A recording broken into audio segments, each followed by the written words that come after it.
महाराष्ट्रातील प्रत्येक घटनेवर असणार आहे आमची नजर। शेती, राजकारण, समाजकारण, क्रीडा, मनोरंजन आणि बरंच काही। आपण पाहताय महाराष्ट्रातील वेगवान न्यूज चॅनल स्वराज्य लाईव्ह।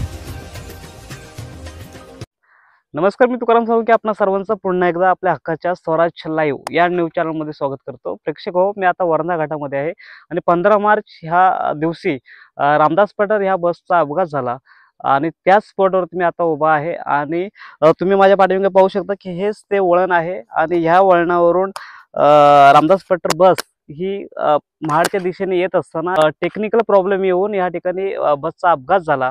ड्रायव्हरचं असं म्हणणं येतं की ब्रेक फेल झाल्यामुळे हा अपघात झाला, असं ड्रायव्हरकडून स्पष्टीकरण देण्यात आलं।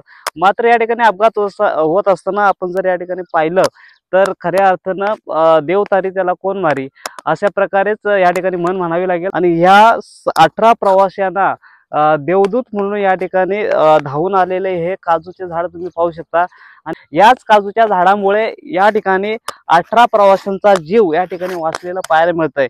मात्र प्रशासनाला खणखणीत असा संदेश या ठिकाणी काजूच्या झाडाने दिलेला आहे, जर रस्त्याच्या बाजूला जर मोठ्या प्रमाणात जर वृक्ष लागवड असेल तर अशा प्रकारचे अपघात सुद्धा टाळू शकतात, असं ह्या काजूच्या झाडाने प्रशासनाला संदेश दिल्याचं पाहायला मिळतंय। स्वराज्य लाईव्ह साठी तुकाराम साळुंखे, महाड, रायगड। नमस्कार, मी वैष्णव जाधव। नमस्कार, मी तनुजा ढेपे। चॅनल वर जर नवीन असाल तर चॅनलला सबस्क्राइब करा, व्हिडिओ आवडल्यास व्हिडिओला लाईक करा आणि शेअर करायला विसरू नका। धन्यवाद।